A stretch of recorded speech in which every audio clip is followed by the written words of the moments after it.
Before we know it.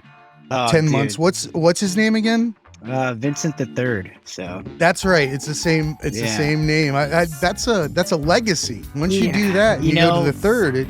It's interesting because it wasn't. I'm a junior. I was born on my dad's birthday, which I guess is my birthday, but we have the same birthday, so that was why I was named after my father. And when it came time to name my son, I was strongly against naming him after me. I wanted him to have his own name. Not that I wanted my own name when I was growing up, but I could see how, maybe a kid might want his own name instead of, having his father's, or feel like he's kind of living in the shadow or something. All I know is I didn't want him to have my same name, but my wife was persistent on keeping that going. And, looking back now, it is kind of cool that he does have the same name, but it gets a little weird in the house when we're always saying, Vincent. That's awesome. And for those of you that are wondering, the name is Vince Murdock. Joined here today with Gary. How you doing, Gary? Good. I'm also a junior, and I would not name my kid Gary. That's a whack name. I do live on Gary Avenue, though. So I have a curiosity question. When you have a junior and you move on to the third, is that when do you become a second at that point, or can you go straight to the second? Everything that I've seen from what I know is I would now take on, from Google anyway, I would take on what's called senior, and then my son would take on junior. But I guess it's all on how you want to do it. I'm not entirely sure the rules. All I know is on his birth certificate, it's the third. But everything that I know from like Google says that it would move down as far as like junior and senior, and that kind of tradition always stays the same. Maybe they're separate from the first, second, and third, and senior and juniors is completely separate from that. I don't know. I like going directly to second. I just want to put I want to do like part 2 or something like that and just add that to the end of their name. I'm sure you could. I'm sure I could. The sequel. Sequel. Yeah, my dad could be the prequel. Yeah. I love it. Oh yeah. Well, your name's cool. Like Gary's not ever been considered a cool name. Like Vince, like that's a good name. Like Gary, not so yeah. Vinny, Vince, it's a mob name. It's I had an Uncle Vince that I loved dearly. He was a great, great man. And my cousin's name is Vinny as well. And that's his grandfather.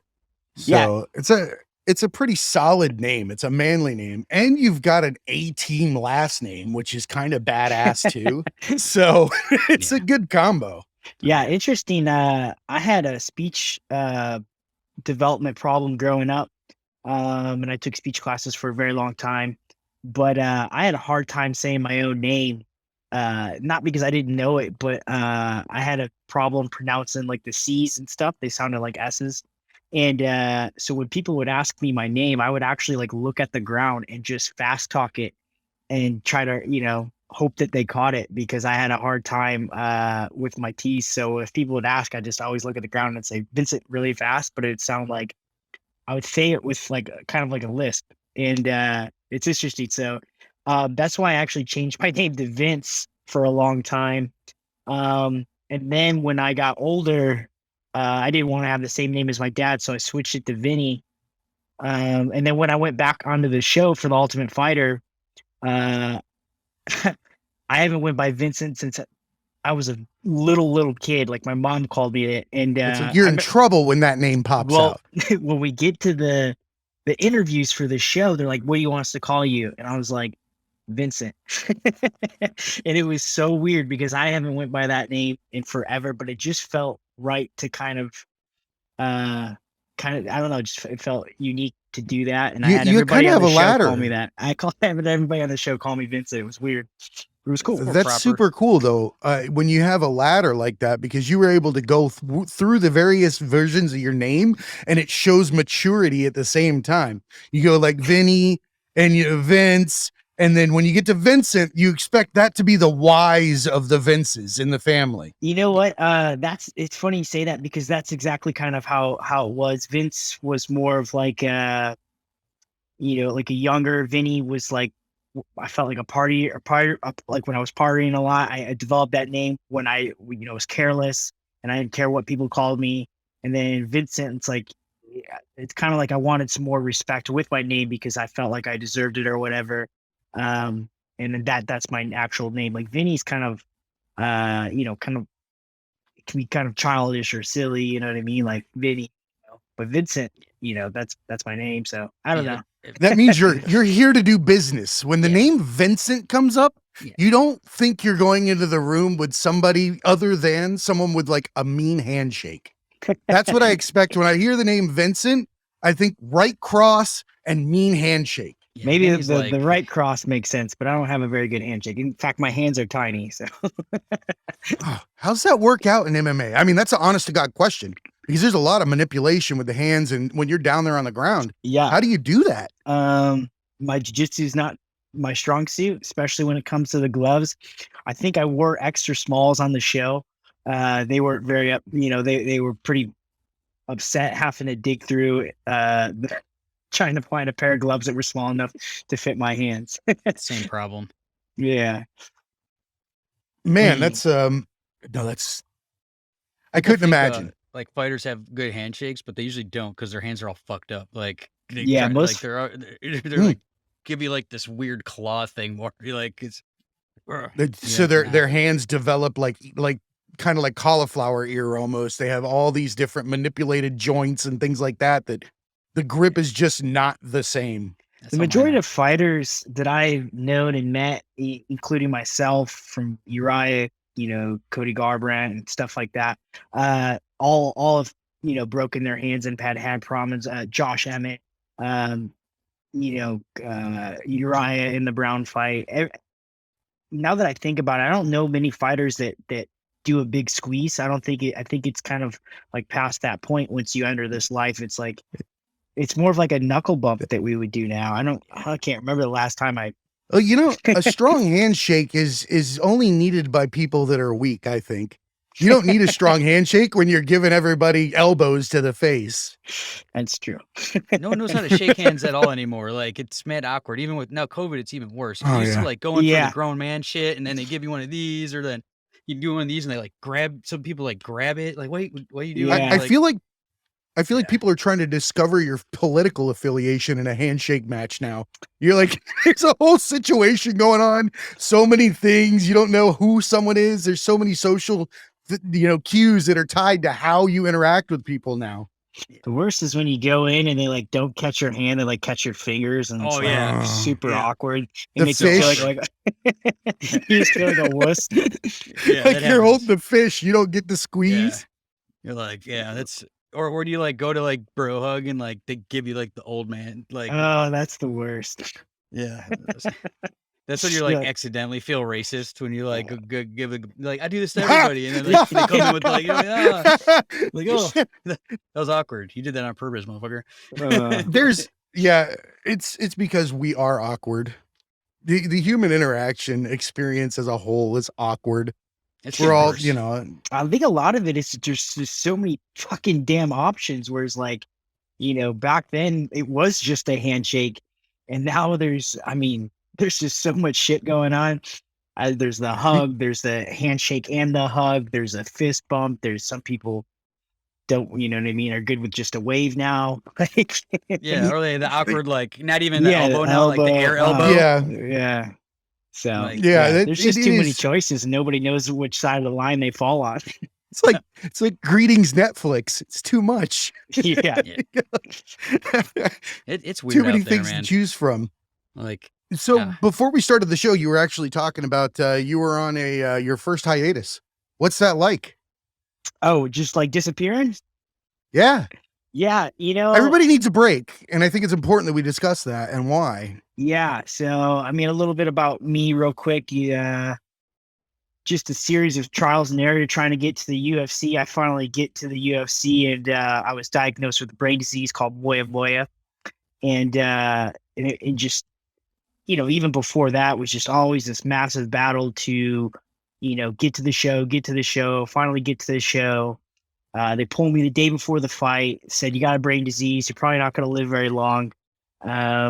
You should be dead, or you should have suffered. Who says that to somebody? They shouldn't say that particular line. Well, they said it more like... Do you need to make that prediction for me? They said it more along the lines like, we don't understand, or we don't know how your body's compensating, and it shouldn't be compensating. So theoretically, he put it nicely, to be honest. But so then after that, I was a candidate for emergency brain surgery because it was completely closed. The artery in my brain was completely closed at the time. I get that fix. I go through the whole recovery process. I'm busting my ass to make this massive comeback and recovery, and just another hurdle to climb. And I wanted to fight within 1 year of having brain surgery. Sounds silly, but it was a massive milestone for me, or goal that I thought was, would be really cool. I got an opportunity on the Contenders at a weight class outside of what I would normally compete at. But again, I was excited to just get back in there, and I looked at it as an opportunity. And, I hadn't fought in a long time. So anyway, lost that fight. And that night, actually, the night that I lost was the night that they announced the Ultimate Fighter. And I was like, man, I don't know what I'm doing right now. I put a lot of effort into to getting back, but I submitted all my stuff for the Ultimate Fighter and begged Gary, and I was feeling really good about I was training really hard. I was feeling really good about my performances and stuff. And I finally get on the show. I win my first fight, and then in the second fight, I blew out my left knee. The fibula or the tibia, I think it's the fibula dislocated at the top of my knee. And so it's just another series of bad luck and hurdles. And here it is. More frustrating is I felt like it's a fight that I really wish I could have lost in a better way. If I were to lose, I wish it were just, I got my ass handed to me, because in my opinion, I just think that was a great fight for me. And I think I would have won that fight. And then, I don't really like talking about it because it is what it is, and it's over now. So I lost, and I'm off the show, and I come back home. And then I'm just trying to find a fight or figure out what's next. And, I'm going through a bunch of, my son was about to be born, and I'm trying to figure out what's the best. I'm trying to, I'm getting older, and I'm trying to navigate, what's best for my career. And I end up taking a short or a dumb fight against opponent that I was obviously had more experience in, and it didn't go my way. I went in there, I knew something was wrong, like going into the fight, but I just figured like I just get through the fight and deal with it after. And anyway, the fight didn't go my way, so here I am with another big massive setback. And then 2 days after the fight, I was going to do some like therapeutic, like get lost in the mountains. I ride a bike, or I cycle. I'm a cyclist, surprisingly. And one of the therapies I picked up after brain surgery. But anyway, so I was riding my bike. I was up in the hills on like a 60-mile ride. I get back. I'm like a mile away from my house. I just get smoked by a car, going about 50, coming out of a parking lot. I just get hit by a car, like launched about 2 car lanes over and about Wow. 30 feet. Yeah, it's pretty incredible. I shouldn't be alive. Like that one, like there's a lot of scenarios in my life where I shouldn't be alive, but this No. one's disgusting. And anyway, the guy didn't mean to hit me, but I was hit, and then I hurt my other knee, and dislocated my shoulder in the accident, and then after that, I was just like, you know what, man, I just really want to focus uh, on being with my son. And then like that day after, I just posted about the car accident. But from thereafter, I was just very selective about social media, and seeing where and what do I want out of this life, and that's kind of been like the big part about my hiatus is like I'll just work behind the scenes, and when I'm ready to come back, I'll come back. But right now I just really want to take this time to myself, because I don't know if I'll ever get that time to do that again, because once it's go time again, it might be all gas. And so I just really using this opportunity to spend a lot of time with my son and doing the things that I like to do until it's back to everything that I've always known, and that's just grinding away and trying to overcome whatever else thrown my way, which is always seems to be a lot, but it's all good. That's extremely important though, because you were describing mindfulness throughout that entire portion of your story. There was that you were focusing on your son, you were focusing on what was going on right now, and that's just as important as fighting. It's in fact, I don't think that somebody can be successful in their career or their job if they're not successful in their internal life, in their struggles at home, whatever it is. And those that are mindful and care about their family and live in that environment tend to be more successful on the outside. That's just my opinion. So Yeah, I it's time you think that can't have that's, back either. Like you're getting this quality time that's like building the yeah. foundation of another human being, which is good. Yeah, I'm constantly trying to. I'm always assessing, like, what am I doing right now that's like you said, I'm shaping his future, or I'm building him, or teaching him all these things right now. And I constantly think and like assess like the actions that I'm doing right now, and I think the best thing that I can do to show him, and it's to live a life like of me going after what I want, because I think Mm. learning, like leading by example, is probably one of the best things that you can do. I can't tell you how many times a teacher told me no, no, no, no, no, no, or whoever, I mom, dad, whatever. The things that I've always learned were from example, not by, don't stick your finger in the light socket. I'll do it anyway. You know what I mean? Like always learn from, I'm always learning Real world by, applications. You get out yes. there and you do some trial and error and, okay, that sucked. Don't put my hand on the hot thing and move Yeah. on. So, I think me just trying to overcome a lot of these adversities, and just doing the things that I want to do and pursue in my life, I think will eventually show my son that things are achievable and he can dream big. I think me growing up, that was like one of my biggest problems was I didn't believe in myself until I was like halfway through my 20s, and not because I didn't want to, just because it didn't seem like a reality that I could do these things, because no one ever told me I could, which Mm. sounds silly, but when you don't think you can do them, you have no It's reason to not believe that silly. you can do them. You know what I mean? And there's And just yeah, I just that's how I aim to raise my son, is just by doing it, like chasing my dreams. I think ultimately is gonna help him the most. it's about the Affirmations and environment. limitations have the same weight in life. If you're given limitations, you're going to live to them, and if you're not given affirmations, you won't rise to them. Just doesn't work that way. So you have to find what your successful affirmations are, and you found your way to self-soothe and take care of yourself to a point that you turn that corner and could start, attacking life the way it is. I love that. I think that is something that you're setting a great example for your son in taking a moment and focusing on yourself, because that's going to teach him that his value is much more than any career or anything else. That's not first. Inside is first. And once that structure is built, you're so much stronger on the outside. You're able to affect more change. You're able to do better things. And I'm just saying, I'm commending you for it, because that is an example that a lot of people won't do. They sit, they wallow, and they don't take care of, who they are.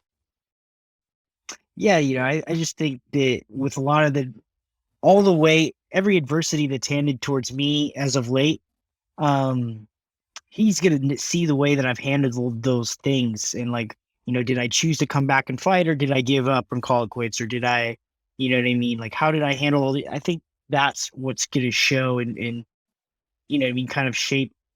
Like those things are the things that we'll look back on, and then we'll see, and he's gonna grow up seeing and learning and being through it and living through it, and he'll watch the show, and see those things. And just going for it, like we grew up in a similar environment, and there's not a lot of like people around that are making shit, of themselves. Mm-hmm. Like, it's like you got assistant manager at the factory, like that was like a big deal. Yep. That's like you're killing it. Or you like, bro, you're rich where I come from if you were the assistant manager of anything. Yeah. like, it's like a lot of cold poverty, and jail is like when are you gonna go to jail? Like, well, everyone goes. It's like graduation. Like, oh, I fucking, they like people like would celebrate that shit when you got back out. Oh, hey, did you know that one guard was in there? Oh, fucking bologna sandwich was fucking gross, huh? Like, it's like, yeah, not a lot of people are like, oh man, you could fucking kill that shit. Like, go fucking be a whatever, like just Yeah, and I seeing you guess go for it is a good example for him. Like, I guess just that's going that's for what it. I'm trying to say, because I grew up, in Michigan, and most of my older generation, or the people before me, grew up working in the car factories, and even when I graduated high school, I had 3 MIPs, and I was in and out of trouble with the law and stuff. And I remember when I met Darren Cruikshank, who was also on the Ultimate Fighter a few many seasons before me. um and I was living with him, and even then it took, that guy had to struggle to get me to believe in myself. He was constantly just telling me, he's like, man, you can do whatever you want. Like, he's the most careless. Yeah, he's a character. But but he was It's always amazing what telling our me, mind will do. he's the one that kind of really pushed me into this part of my life. And back then I was just fighting to kind of stay out of trouble. I was, my 3 best friends, one of them's passed away now, were all in jail. And I think my dad calls me up because he's also in jail, and who also has the same name as me. And my dad's on the phone with me, and he's like, "You're never gonna guess who's in here." And I was like, "No, I'm not."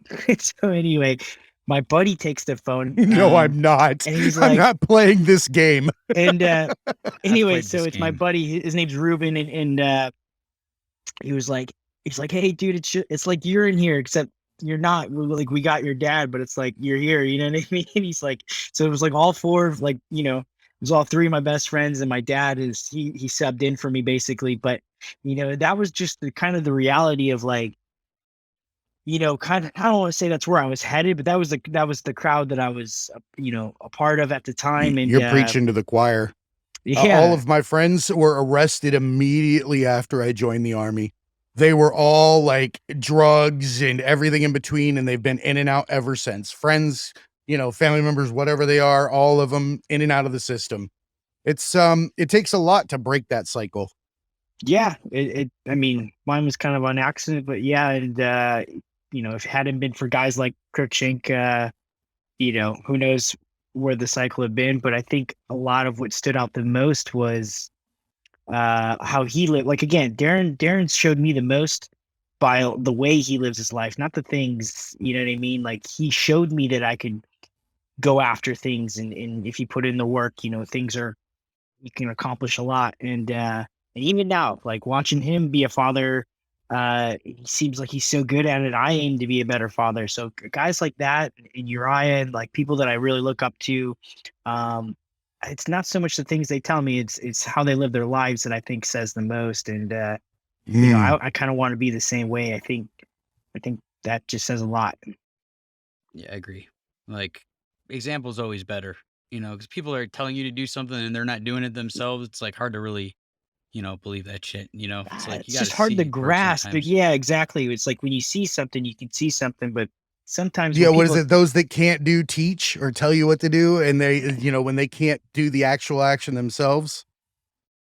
yeah, It's like I don't need to see people being successful all the time because you're gonna fail. But like seeing people go for it, like that's what motivates me. Like you got to well, be it's willing to like eat interesting. shit. Yeah, well, that's the thing. Most successful people. I mean, you look at like The Rock or like any of those guys. The most successful people have failed many, many, many, many times. They probably fell down 10 times to win one time. I mean, I don't know. I've just, I've learned a lot about like some of the most successful people. I mean, Michael Jordan, like whoever's life that you're looking at is full of adversity and losses and um, Yeah. that's It's kind of all how what it you takes. I define think failure. Yeah. sure, to a degree. I mean, you look at some of the If best you love fighters. what you're doing, you're not failing at it if you're failing at it because you're just constantly honing what you love. Yeah, absolutely. I mean, I agree. It's like fighting's tough because it's like there's a wins and losses. So like Yeah, if you're not never fun to winning, lose.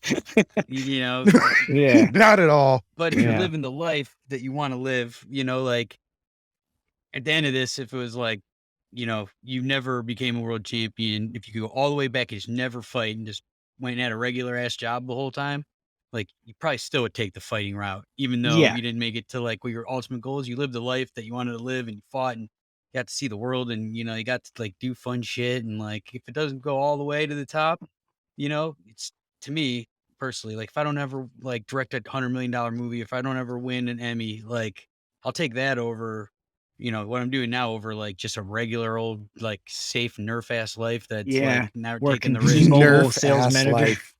Yeah. Nerf ass life. That sounds like a t-shirt, man. I'm gonna live a nerf ass I life. mean, Yeah. part of what makes everything so good is, and it sounds silly, but is like kind of the route, the journey. You know what I mean? Like that's like kind of what it is about. You know what I mean? Like fighting's great, but that's only a small moment. Like it's the gym, it's the training, it's the lifestyle. Like that's part of it is that the whole the bigger piece of the pie is living it. Like the not that end goal of getting the hand race. I mean, that's a fucking 15 It's second bonus. thing. Well, yeah, because then you're just right on to the next one anyway, win or lose. So it's more so the in You fight an between hour. stuff. Like an Yeah. active fighter fights an hour the whole year. Like, right? We've like Yeah. four Even three 15-minute fights. fights. Yeah.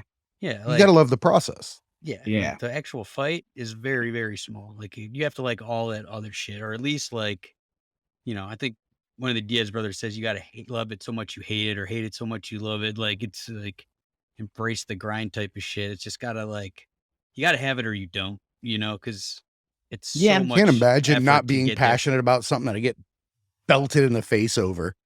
Like it would really be a shitty day if I half-heartedly loved it. Like it'd be like getting punched as a cashier. No thanks. Yeah. Yeah, I don't think many guys would even venture down this road. Like it'd be hard to even really be good at it though if you weren't really enjoying it.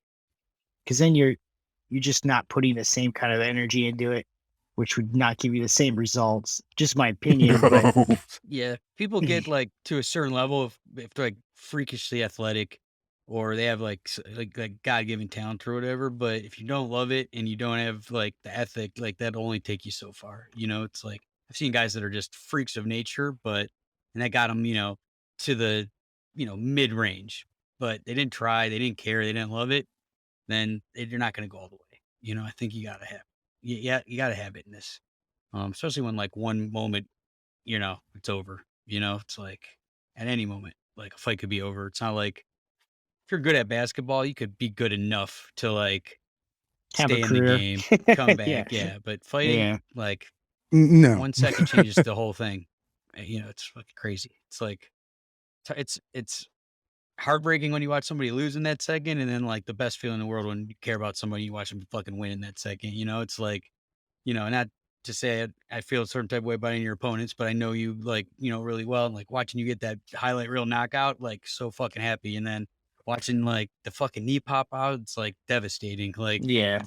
I mean, it's like, But honestly, it's kind of what makes this sport so beautiful is because of, tragedies kind of like that. And that's like, it's part of the art, and it sounds so silly, but the losses are a massive part of like why it feels so good to win, and the victories are so sweet. So sometimes you gotta just play your part, I guess. But yeah, that's just the roll of the dice. That's just the way it is. But it is truly a you know a art, a form of art. It really is. And I think that fighters are on a stage. I come from a completely different perspective because you guys know the sport. I don't know shit about the sport. I watch it. That's what I do. I'm a professional spectator. It's about as far as it would go. But you do have there's a certain amount of transference that a fan has that they put onto these fighters. And I can see someone like yourself attracting a big fan base because you look adversity in the face and keep going. And I see that you're now, in a position where you're on a hiatus. What is your current passion that you're pursuing while you're on this? Um, you know, some of the, I mean, one is just being a father that I know that I am proud of. I know it's being possible to be the best father, but one that I can be hold that I'm proud to be, and that's something I'm always working on. Being a great husband and stuff, but being a father really stands out to me just because sometimes it was kind of the missing link in my life, and I enjoy it so much. I just want to be able to do the job so well, even though there's no, end goal to it because it's going to be going on forever. It excites me. And the other part would just be really trying to, when I want to come back to fighting, but I want to make sure I do it different than I have before in a way that's not reinvented, but you know, I can kind of really find like we were speaking about the love for it again. Like I absolutely love it's not that I love fighting. I love competing. Like I can't say Mm. that enough. I absolutely love the idea of going out there and just testing my ability against another's ability. And a lot of the mindset is just I don't think like I'd feel like I'm hard to beat just because I've worked so hard to be there. I have no problems or qualms with losing to the guy that uh that beats me because he's better than me. You know what I mean? And it I just think sucks. that's hard for a lot of people to understand. I got to be honest. It's hard for a lot of people to understand the embracing of someone other than yourself in a fight, and wishing that kind of or respecting in that manner. A lot of people don't get that. Once they've Yeah, been hit in the face, they feel like, they see they red. want ill will. They see red, they see all Yeah, these things, but fighters have that camaraderie and that mutual respect that you see afterwards. And even, yeah, I guess a certain amount of it's got to be some hype. I mean, some of the shit yeah. talking's got to be. I mean, some people do tend to. I mean, I know a few fighters that need to be riled up a little bit in order to compete. It's hard in my opinion, just because we're in a Monday through Friday, we're constantly competing with each other in the gym. So to keep that kind of energy, that animosity to like, sometimes it just doesn't feel any different to want to, Yeah, you know what I mean? it would Like get my old. opponent. Yeah, it's like you just been punching people for so long. Like the idea of it when you go to fight someone doesn't sound as crazy to me as it does to the next guy because Great he's point. like, fuck, if I had to punch that guy, you know what I mean? Like, it's like I punch people all fucking day for 15 years.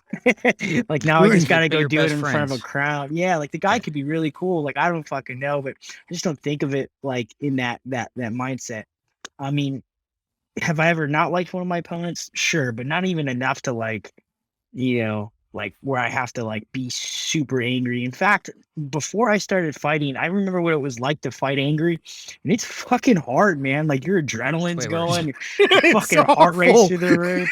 You're just It like, never looks good either. yeah, and I'm Never up, looks dude. good. I remember like punching it. I'm like, dude, I hope he fucking like he dies or something because I don't know how much more I got left in me. And like, you know what I mean? You're just constantly Yeah. like evaluating like how much like fight you have left in you. And 15 seconds. yeah, like that's That's what honestly Yep. what before I was a like competitor, like that's what it was like. That's a terrible way to to try No, and and you never look good during it or after it. Those kind of fights, you come out with like a collar that's 3 feet wide. Yeah. You got skid marks in weird spots, Yeah. and you're just angry, and there's somebody's looking at you disappointed every time. Yeah. or There's a disappointed face out there. That's never a good thing. Yeah, if I people don't wanna- fight good angry, Yeah. it never works. No, we shouldn't. It's not anything that you should ever do unless it's necessary for protection or something like that, or if Yeah. it's what you're doing now. Yeah, and even then, you're still. I mean, I think protection. It's probably best to have like a cool head, or at least try to in those situations, whether it be preventative Absolutely. to do something, or just because that shit can get real. You know what I mean, real fast. So it'd be Right? better not to be emotionally driven, or your thought process not emotionally thought out, I guess. Yeah, 'cause win or You lose, know that's what though? bad. And the calm guy is the one you want to avoid in that situation anyway. Like that's the one I'm keeping my eye on. I don't want the guy that's losing his, it's the Yeah. other one. That's me. The why, like, because I like deep down, like I really did, like was hoping they didn't want to fight me. Like probably he's like loud screaming and getting like all wild. It's like that's kind of like a defense mechanism in a way. Like hopefully they'll just be intimidated and not want to fucking fight me. Like the guy that really wants to fight. That's just exactly what it is. Like looking back on it, like I did like to fight a lot when I was younger, but it was like more to prove to other people that I was tough. I didn't really. Yes. I was made Yeah. to fight by situations. I never wanted to fight. Like I'm just not that dude. Like I don't want to go out and, hurt somebody. But I was constantly raised in a situation and around friends and family that all your pride and everything was around whether or not you could take on somebody else or get your ass kicked or kick somebody's ass. Fighting. And then if anybody did anything to fucking disrespect you, just something that somebody else perceives as disrespect, you don't even give a fuck about it. Like it's not even your radar, but suddenly that person has to be dealt with. Yeah, man. Otherwise, there's shame. Fighting really is like the universal language and like cycle of life, which is like why it's always intrigued me. In other sports, get it. You got basketball or checkers or whatever fucking sport that is. At the end of the day, if I can kick your ass, I probably weird sports to mix, but you know what I'm saying? Like if someone beat me in a game of checkers and they were like stoked on it, I'd be like, bro, I'd still fuck you up. So what's it matter? You know what I mean? And that was always my thought process. Like, you beat me in a game of basketball and they're getting all like, if someone's to get hype, and it's like, well, at the end of the day, where does this all boil down to? Where does this all lead to? You know what I mean? It's like, I mean, even in basketball, fights break out. It's like, why? Because they're so competitive. So it's like, ultimately, how do you settle something? It's with a fight. And I think it's just so universally like spoken. It's like a language. It is a language. I would agree with that. I mean, we've got religions built around it over, millennia. So many different martial art forms, because Gary and I are talking about doing something coming up in maybe October timeframe, and doing a run on like martial arts and mental health, and that kind of thing, and bringing some fighters together. I'm going to fly out there to Vegas and meet with them there. So I think there's a lot to be said about that. It's an art, it's a religion, it's all those things wrapped into one when it's embraced properly. And it's not aggressive. It shouldn't be aggressive until it needs to be aggressive. Yeah. I mean, as far as like sport martial arts, it shouldn't be. It should be therapeutic, really. It really should. And I want to kind of switch gears because I watched you for a while, and I loved seeing you come back from things and the way that people supported you, and when the battle with Moya Moya, and how you were a beacon for people to return back to the ring. That was that transference I was talking about earlier.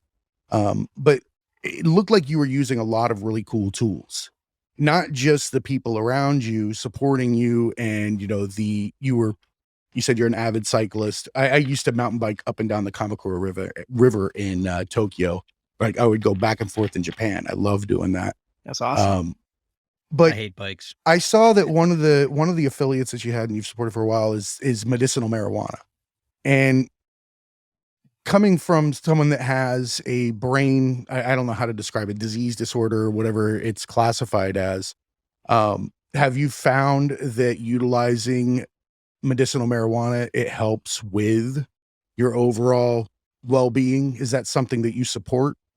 Yeah, especially everyone's situation's gonna be a little different, but the more Mhm. I like work, if I were to dive into it and really focus on like my diagnosis and what comes with it, I start thinking about the other people that have this disease, and I'm doing pretty well in comparison.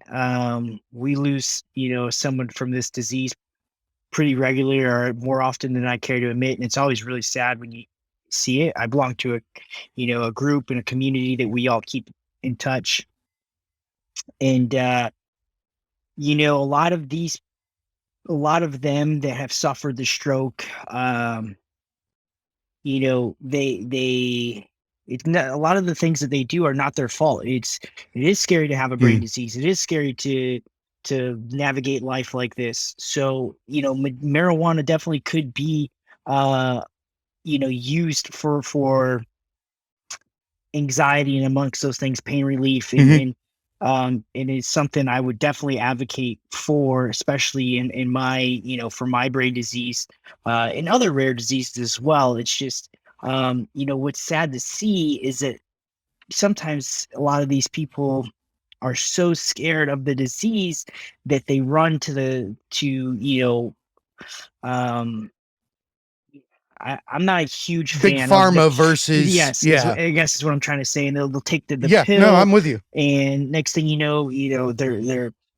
don't wanna exercise because they feel like they'll find an excuse to not exercise, and it's like, you wanna give yourself the best chance at living a life, and the best chance is being in your best self, and that means being healthy, active, exercising, eating right. They sometimes look for an opportunity to live a little less, and you know, uh, ultimately, it hurts them because now they're not giving their body the best chances of fighting the disease day by day, or Not a strong platform to fight from. Yeah, yeah. it's like a I waste of advocate time. for it as well. I believe that there's a reason that we utilize it or it should be utilized. I mean, we have the endocannabinoid system within our entire body. We're designed to intake it. And I had a psychiatrist or psychologist tell me one time what medicine actually is. Because I hear what you're saying. Big pharma does scare me a lot too. And It they stuff should. all these pills down your neck. But one of the things that was described to me was that pills serve a purpose only for a period of time when it comes to mental health. I know you weren't specifically talking about that, but I like to bring it up because you said anxiety and that kind of thing, and that pills like your antidepressants and your SSRIs or whatever the hell, somebody would go on, they are good for a certain amount of time, and they're only to give you a baseline so that you can address the actual problem that's causing the need for it. Yeah, and I feel like That's how it was described to me, and that makes more sense to me than just handing me a bucket of the pills thing is with that no expiration date. yeah, that when given, there should be directions, like what's the therapeutic, way out of this situation. It should come with like exercise, like these are the things you be doing, not like to the pharmacy, take two of these, we'll up your dose in 6 months or whatever it is. Like, it's that's like the cancer of America, in my opinion, and it's sad to see. And it's, I'll always advocate for other things. Natural. Yeah, natural. Honestly, marijuana has been great to me. Psilocybin has been my main focus since the brain surgery. Something I'm incredibly Really, passionate. I'd love to talk about that at some point. I've never, ever, ever tried psilocybin, and it's something that's been on my radar. I believe in a lot of these different modicums of relief that we utilize, like, ayahuasca, psilocybin, Mhm. cannabis. These are all naturally occurring elements within the earth. And there's a reason the earth doesn't make mistakes. We've seen it a million trillion times over. It's talking to us. And if these are the things that provide us the relief and the escape from the insanity that is the human condition, we should be fucking doing it responsibly, but doing it and finding out. The onus is on us to figure out what is going to break this fucking human condition. And that is one of them. My wife never done a drug in her life. She would stuff weed down my neck every chance she got. She's like, no, you need to go smoke something, because she knows that it has a positive impact on me, that it calms me down, that it makes me, it gives me more concentration. Great music, things like that. So I appreciate your advocacy for it, because it gives people that have that fear of the social stigma that's been given to drugs like that. It gives them a voice and an opportunity to exercise, their rights, their abilities to have that comfortable life that everybody else has. That's the biggest battle that we're going to constantly have to keep trying to overcome. It's so interesting. It's like, you'll have to fight the stigma of marijuana that was, developed in the 60s or whatever. Yet when is the stigma of big pharma? Like, when do people start to figure out that these medicines and these prescriptions are doing more damage than they even realize? I mean, they don't know. Alcohol. Alcohol's terrible. God, alcohol's the worst. That's just, everybody drinks, it's like not looked at as a bad thing at all. A lot of it is the education, though. People aren't like, they don't know. Education. They don't, like, we don't go to school to tell you how bad alcohol is. If you really want to know how bad it is, you'd have to like really search for it yourself. Same thing with the American look at diet. Anybody that drinks a lot. Yeah, but like even then, you don't like, wow, maybe he just drinks too much, or it wouldn't happen to me. It just happens to him. It's $1 trillion of marketing throughout the years and making it cool and the hot chick. It's a show that, like a social. I'd tell you at least 90% or 70% of like my friends or people that I know that drink don't really think it's that bad for you, though. They just like, well, it's such a social thing. They don't realize that it's so they do terrible. You know what they I do. mean? They know. That's why they're saying that. You don't walk around saying something is safe if it doesn't need to be called out, or you're not partially believing that it's not. I know that we see it on the outside, but if you got to say smoking is good for you or it's not that bad every time you have a cigarette, it's probably bad for you. Yeah, I mean, I drank for years, and sometimes like, I'm 2 years sober back in February. I'm really proud of it. And I only quit because it was part of the recovery from the brain surgery, and I wanted to see if I could even do it. It had nothing to do with like, I thought alcohol was bad. I was just like, well, my fucking dad drank his life away. Like, let's see if I can just take 6 months. And then it took doing that to like show me like how much I fucking drank and how much I relied on it. And then observing, like just seeing that everybody's waiting for the weekend, everybody's going to the bar, like let's grab some drinks. Like, and I'm just in here thinking like, this would have been me. This would have been me. Like every time an opportunity, I'm like, this would have been me. And it's like, it took me to quit drinking to see how bad drinking really was versus like something. It was my coping mechanism. Yeah, for a lot of years, it was my coping mechanism. Yeah, and bad, real bad. The thing is like you didn't know any. Most people don't know any better. It's what they see. It's how they knew. It's how they grew up. They know it for Yeah, it's unfortunate. I've been like 6 years. I don't think I've had a drink in 6 years because nothing ever good came from a drink. I never woke up the next day and said that was a good idea. Yeah. So what's the definition of insanity? It's doing the same thing over and over again. And I've never come closer to dying on anything other than alcohol. I've never, all of the bad decisions in my life have been somewhere near alcohol. There've not been anything but that. But whoa. Angel dust. Holy shit. Who jumps like that, man? You went from Budweiser to heroin or something. I just been throwing in like random shit. Yeah, you did. Got cocaine earlier. I was told once by a friend that I should never, ever, ever, ever try cocaine because I would likely explode in place. Yeah. I wouldn't try it now. That's for sure. People that are mad hyper, like do coke, and like they're it's like the opposite, like how people do. It's like Adderall. Yeah, it's the same thing. Zero in. Yeah, but yeah, I mean, maybe I should do it. Dude, trust me, it's not. Like, no. The thing, I mean, cocaine is you just I'm not going to say like, did I do it or not or whatever, that's whatever. But like just the amount of drugs that aren't as pure when you're getting them from these days, like I wouldn't trust anything Dude. of that sense, especially with all, what's the big one, fentanyl. Yeah.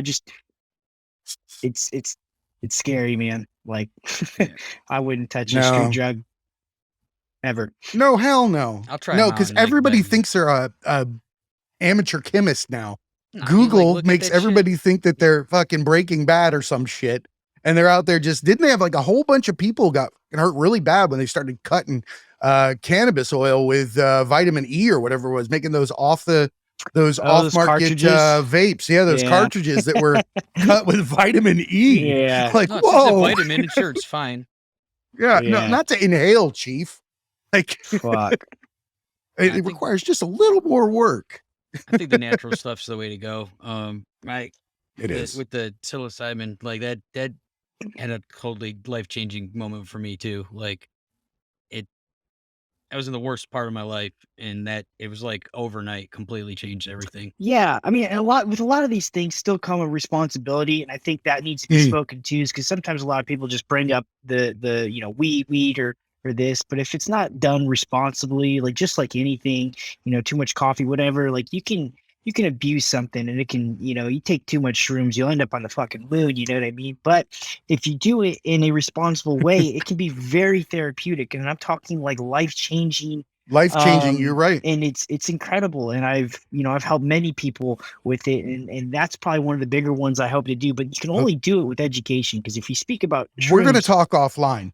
I've got some questions for you offline. I'm dead serious, because one of the things for me is that I've understood that. What's that? Just grab a big handful and just eat them. That's all. Oh, Jesus Christ.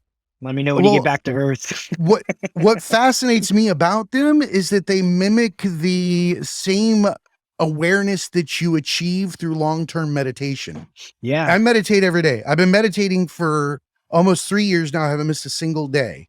And everything that I've ever read about all of these types of drugs that we're discussing, like psilocybin, cannabis, or if you add ayahuasca and those other things to it, they all have the same end game, an ego death, some kind of, lift in a veil. And that fascinates me. Why is the earth pushing so hard for us to have that kind of understanding about reality? So it makes me super curious. Monks have been doing it forever. India, they use shrooms, bong, everything in between, so it's super fascinating to see how it's all kind of coming together. It's meshing. It's pretty incredible, man. I can't, say it enough how beneficial it's been for me, just becoming, a better person and kind of learning more about myself. But again, it comes with a great responsibility. And I think education is probably, when I speak about it, I can't speak about it without trying to, educate that I would only use this in a more therapeutic sense. Whereas it's also been known as like a weekend party thing. And, that's just not, I don't see a need for that. Yeah, no, I mean, I don't. I'm just saying, like, if it's the best way to go about it right now in today's, world, I guess, would to help educate. I think that's how we're going to reach the most people with it, and try and lift, again, like a stigma, like marijuana has, because most people associate shrooms as, something the hippies did and went to Woodstock with, So reefer madness, blah, blah, all those things. What's that? They look pretty happy, like probably, it's not the best thing to overuse these types of things, but like for the most part, you don't see upset hippies or angry or. This is very, very true.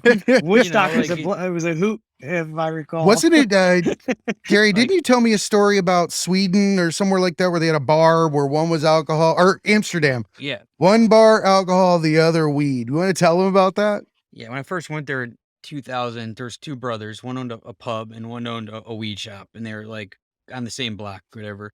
And by the door, in the weed shop, there was like check marks, like, how you count to 5 and like just a whole bunch of them, right? On like one side of the door and like one check mark on the other side of the door. So I ended up talking, and he said, well, my brother owns the bar. That's how many fights they've had this year. And that's how many we've had ever. And it was one. And, And it was just like, and his brother ended up coming in, and then like he's like, "You had a fight?" He's like, "Yeah, because the guy came over from the fucking bar drunk, and we had to throw him out." The only fight they had was a drunk dude. Yeah, you know, like that's actually I really like that. That's actually a really good test or way to analogy. Kind of, yeah, that's interesting. I've never got high and wanted to fight somebody. Like, no, I'll maybe fight a bag of Funyuns like a son of a bitch. Nobody likes Funyuns. Man, I can't remember the last time I've had Funyuns. If I'm being real, you want to know something super sad? When you grow up poor, you don't get a lot of name brand shit ever. So you don't know what the fuck, you don't look at the word Funyun ever. You get like, Wise brand O-rings or like once every 6 months. And it did not dawn on me until like 2 years ago that Funyuns were fun onions. Oh, wow. I had no idea. It's a fun onion. It's fucking, the whole word is fun and onions. Like, you didn't know it either, did you? No, this is the first time. It's a fun onion. No way. Well, I feel like right? I did not know when that. Said that to me, I was like, that's not fair. How did I not realize this? Yeah, I mean, I don't know. It's never talked about, I guess. It's not really a topic of conversation. Yeah, really. I just blew your mind. You did. I went my whole life. I'm fucking 30 years old. I just learned. Well, yeah, TikTok will make you reevaluate your life sometimes. Oh man, I bet. Onions. Well, I feel like I monopolized all of Gary's attempts to talk today. So I just got super excited to have you on. Gary, do you have any questions you want to ask or anything like that? I think we're running up on an hour now. Yeah, I mean, I didn't realize how bad the cycling accident was. Holy fuck! And do you get right back on like when you can, or are you like, were you hesitant? I actually started riding like the a couple days afterwards, just because it was kind of like the only thing I could do. Pedaling isn't that hard, but throwing punches and kicks and stuff, I messed up my hip pretty bad. I actually, next week will be my first week kind of back in the gym, throwing punches and stuff. So I'm excited for that. And yeah, man, I mean, more importantly, the biggest thing to come out of that was just how fast, it was kind of like godly to get hit, and just, I was hit from behind, so I never saw it coming. I just got lifted, and I was just like, oh fuck, here we go. You know what I mean? I was like, this is. I've seen that shit before too. Like, man, I was hit at like 50 miles per hour. This guy was going about 45 or something like that. And you so lucky to be alive. Yeah, I have the video, but I'm not allowed to post it because of the lawsuit or whatever. Bro, do you watch it? Yeah. See, that's something fighters can do. I'll send it I to don't you think I after could this. see myself not in control of myself, possibly dying. That does not sound fun at all. I'll look at a video of him wrecking like 300 times at least. Yeah, I'd watch his. I wouldn't watch my own. Like those are, that's, kind of like watching your own. Oh, no. Yeah. I'm good. You don't watch your own porn? What? That's something different, man. That's the saddest thing too ever. I No, don't that's want to what I see look my like. own porn. Yeah, right. I don't want to see myself mooshing on somebody. No, my wife would like, that's her scar to bear, not mine. She's got to look at me. Vince is from the Detroit area, and I worked out there a long time. We were at a Coney place at like 3 a.m, and this was back like DVDs were like people slang DVDs. Oh, this yeah. guy comes in, he's like, I got all these porno DVDs. They're like 3 for $10. I remember those. And he's like, just had like a gang of them, and he like wouldn't leave us alone. So my boy I was working with is like, just fucking give them to me. Like, gave him $20. He's like, watch the white one. It's just like a white disc, and I just watch that one. This is the best one, Yeah. So we get back, he like throw it in. It's like regular porn, like whatever, and it just gets like all grainy. And this was like a very tall, skinny black dude. And it just gets all grainy, and it pops up, and it's just him just nailing this big white chick, and he just doing this at the end. He gave me a video of himself. Yeah, it just like cuts out like the worst splicing ever, and he's just like, she's like bent over, and he's like nailed like for 3 minutes, and he's like, and it just ends on a freeze frame of him. Dude, that is awesome. I love this guy now. Legendary. At Coney Island too. Oh, that's how you end the show, man. Well, I want to thank you so much, Vince, for coming on, man. you're such a cool dude. You're real, authentic. And I think you're inspirational too, the way that you take on all these challenges. And I know that the people that are on your social media and stuff like that, that they look up to you. They transfer some of their will onto your will, and they really want to see you succeed. And I feel like that you're really giving them something to look forward to or look up to. So I appreciate you for that. And thank you for coming on. And as far as I'm concerned, I know Gary would say it, you're welcome anytime.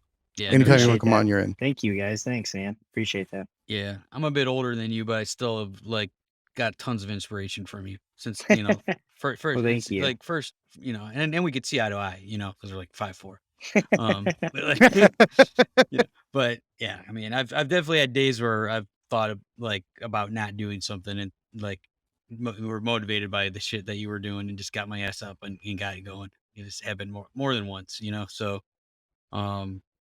it's good to have people like that. Like, it sucks you've had to go through a bunch of shit, man, but the fucking story is going to be, you know, even better than most. And, you know, all the things that you're going to achieve are based off all these things that you've been through. So I think 100%, no like risk, no reward, 100%. You know, you could have been an accountant for your whole life and fucking get to watch at 65 and get the RV and travel to Arizona and croak. You know, it's like most people's fucking dream, you know? Yeah. Like, I'll take the Man, that sounds like it sucks. Yeah. I don't want to do that. Yeah, I'll take the risk as well, but like, I'm not riding a bike. Bikes are fucking stupid, and and bikes are stupid. I hate bikes. That's a blanket statement, man. Like all bikes, like people that ride bikes, they're sketchy like, for sure. Yeah, like I'm not. I fucked I'm more myself afraid up of hitting good on somebody like that's doing something dumb.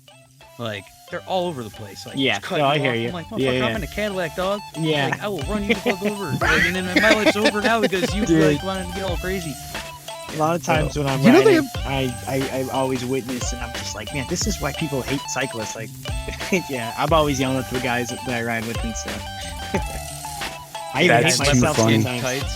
Yeah, you my fucking fucking cut me off in leopard skin tights, and I'll be so mad at you. dude. leopard Like, skin tights. Do you have leopard skin tights, I man? do. that's all Yeah. he wears. Yeah, dude. That's amazing. They look sweet, man. Lululemon. Yeah. He's stuffed. That's awesome. Well, thanks so much, man. I genuinely appreciate you coming on. Remember, everybody, be cool and keep learning. Dude.